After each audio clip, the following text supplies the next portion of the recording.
It is very important to note that while, of course, we are preparing for the end of Title 42, based on the Centers for Disease Control and Prevention's decision that it will end on May 23rd, that does not mean that the border is open beginning on May 23rd. We continue to enforce the laws of this country. Well, that was Homeland Security Secretary Alejandro Mayorkas at the southern border yesterday, visiting less than a week before the Biden administration is set to lift Title 42.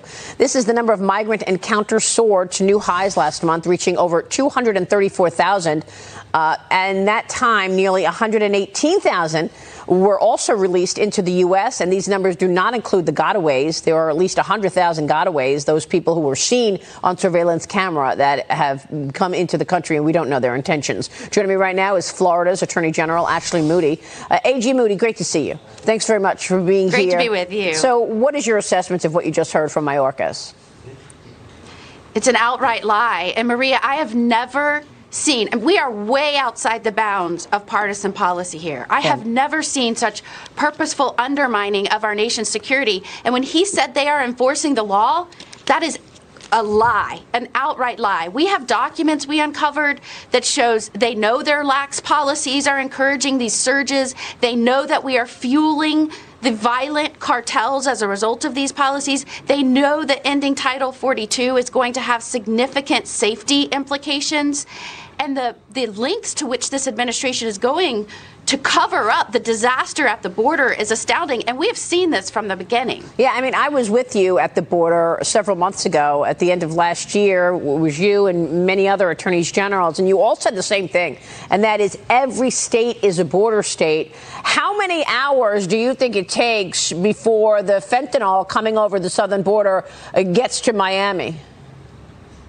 Oh, within a day. I mean, we have our troopers are on the front line. I just was with them this week. They're pulling over illegal immigrants with hundreds of thousands of dollars worth of heroin. We know that we're losing record numbers of people to fentanyl. And last March, when the numbers were still at 172,000 a month, that this administration was telling Border Patrol, don't talk to the media. Even mainstream media was reporting that. Yeah. And now you see what they're hiding in terms of their understanding. It is absolutely a purposeful obfuscation of what is really happening. Well, we so know you have those that... Yeah, go ahead. Go ahead. No, I mean, we know that they were not following Remain in Mexico because they were told by a judge to put Remain in Mexico back in place. And I was told by many border agents they're not. So for him to say we're following and operating by the law, we know that that is not true. They did not do that with Remain in Mexico. That I know. And it's not even just Remain in Mexico. They're actually building programs right now in violation of law to bring more people over. They're letting those that come over illegally stay, unvetted folks. They're helping them bring others. Now listen to this. In less than a week, they're ending Title 42. Less than a week. Their estimations say they're expecting up to 18,000 people a day. Compared to the record-breaking month we just had in April, it's going to more than double it. It's going to be over 500,000 people a month. Yeah. Think of what that's going to do for the safety of this country. Well, I know that we don't have the border agents to handle that kind of volume. I mean, that I know. And they're going to have to take themselves off the border and just do processing papers and you know, caring for people. But I want to get to the evidence that you have, because as part of a lawsuit between Florida and the Biden administration, your office recently obtained documents that you say show President Biden and Mayorkas are knowingly engaging in policymaking that helps cartels at the southern border and hurts the United States. Tell us what you have, because I can tell you for sure that the border agents told me that the drug cartels are taking in $200 million a week. First, it was $100 million when you and I were down at the border. They said it's double now. What have you got?